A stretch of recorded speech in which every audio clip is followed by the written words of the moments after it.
ասում։ Այդ սկզբունքները պետք է Հայաստանի Հանրապետության չփոխհատուցի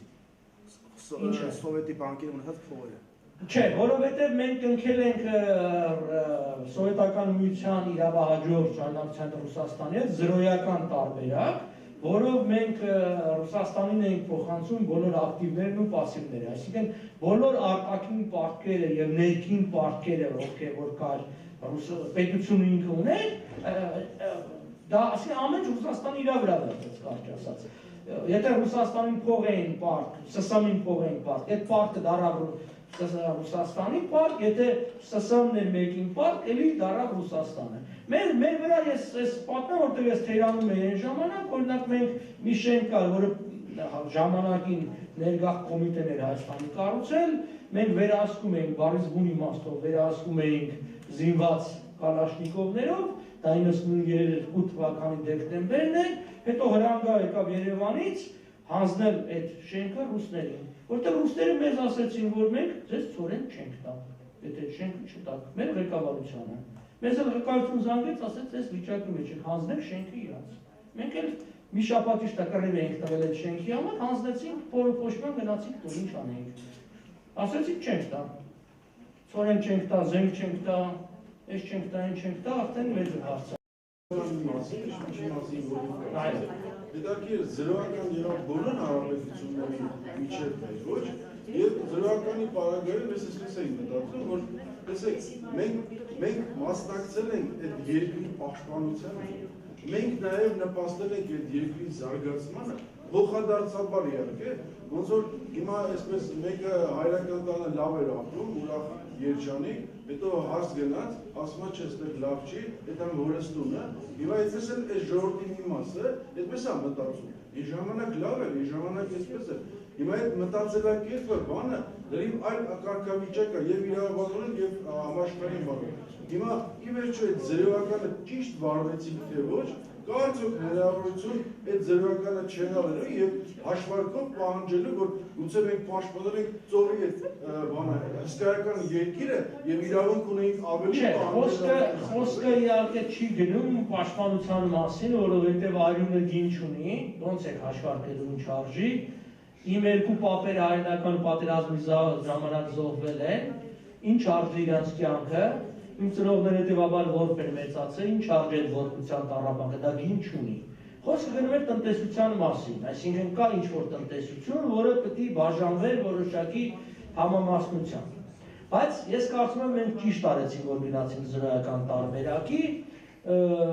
բացի Վրաստանից եւ Ուկրաինայից բոլորը գնացին եւ փորձը ցույց տվեց, որ Վրաստանն ու Ուկրաինան ոչինչ չկարողացան ձեռք բերել։ Ասեմ ինչու։ Որովհետեւ նախ որևէ մեկը բացի Մոսկվայի ամենավերևում մի փոքր խմբից չգիտեր ընդհանրապես ՍՍՄ-ը ինչ ունի։ Այդ թվում նաեւ արտասահմանում։ Մի մոռացեք, որ ՍՍՄ-ը հսկայական սեփականություններ ուներ արտասահմանում, դեսպանատների անշարժույթի, բանկերի եւ այդ բաների տեսքով։ Այդ ամբողջը գաղտնիավորված էր եւ ՍՍՄ-ը պահում էր, այսինքն մենք դրա մասին տեղեկություն չունենք, հետեւաբար փայաբաժին չեն կարող պահանջել։ Այսինքն իրանք մեզ կարող են ցույց տալ իրականության 50%-ը եւ ասեն սա։ Մյուսը նա էր, որ այն պարտքերը, որոնք ՍՍՄ-ին էին պարտ, ըստ էության անհույս պարտքեր էին։ Օրինակ Սիրիան 10 միլիարդ դոլար պարտքեր, մի հետ կան Իրաքներ պարտ, ինչ որ Վիետնամը, մյուսը, Կուբան 17 միլիարդ, Ռուսաստանը ջրեց այս վերջից այդ պարտքերի մեծ մասը, որ դրանք անհույս պարտքեր են։ Ասենք որտեղից պիտի Կուբան 17 միլիարդ դոլար փող տա։ Ասենք ենթադրենք մենք ստանանք փայաբաժին Կուբայի այդ 17 միլիարդից 200 միլիոնը մեր ելներ։ Ոնց ենք Ֆիդելին ստիպելու,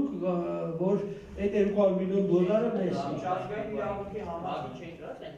անվճարունակ է, երկիրը անվճարունակ է։ Դուք այսօր եթե մեկին պարկ եք տվել,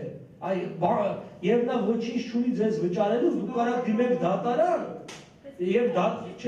չեք կարող որևէ բան։ Դատարանը որոշում է կայացնում, որոշում կայացնել։ Չէ, դիմենք, թող իրան սնանք ճանաչեն, եւ մենք չստանանք ոչինչ, բայց դիմել իրավունք։ Բայց մենք, չէ, նայեք, հա, հետեւյալն է, ել եմ ասում, մենք թե ով ինչ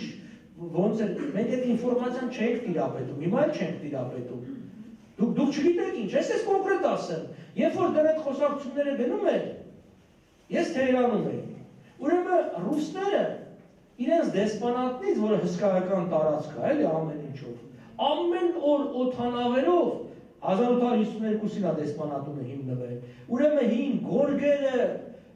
հայլիները, կահույքը, ասես բերնում էին ու Ռուսաստան էին տանում, ամեն օր։ Ասեն դրանք միլիոնավոր արժեքով բաներ, որտեղ իրանք վախում էին, որ կարող է զրոյական տարբերակի չկա, իրանք վերջում պատերն էին դեմ տալու մեզ, ասել են հեսա, եկեք այս պատերի գինը կիսվենք։ Իսկ այնինչ այդ մեջում մեջը կային այնպիսի գորգեր, որ դեսպանատան արժեքի կեսը ունեին այդ գորգերը, այսինքն կամ այդ արվեստի գործերը։ Ոսեմ ասեմ, մենք այդ ինֆորմացիան չունեինք իրականության մեջ ինչա, կամ ՍՍՀ-ը դրսում հսկայական ֆոնդեր ուներ, որը օգտագործում էր այդպես ասած տարբեր նպատակներով այդ թվում հետախուզական։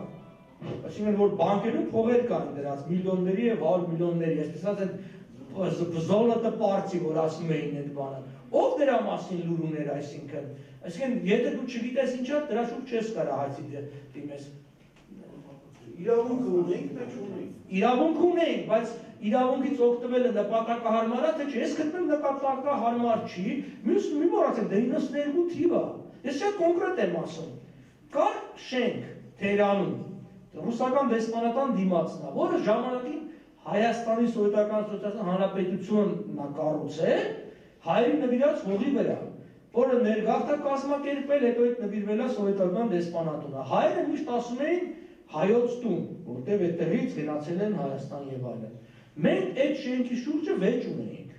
Մենք ֆիզիկապես կալաշնիկովներով այդ շենքը պաշտպանել են ռուսներից։ Ամիս ու կես համարյա, որ չգանանք էլ ռուս չէին անում դե զինված կային, որովհետև մի քանի դաշնակներ ունեին կնդե, որ ասում էին բոլորին խփեն։ Բայց երբ որ Ռուսաստանը քո վրա ճնշման մեխանիզմ ունի, շատ պարզ, ինչ է 92 թվականի դեկտեմբեր եմ ասում, մեղրին փակ էր, ամբողջը հաս չկար, մենք օրերի հարցեր, եւ քեզ զանգում ասում է երկրի նախագահ, որ տղեր, համը մի հանեք։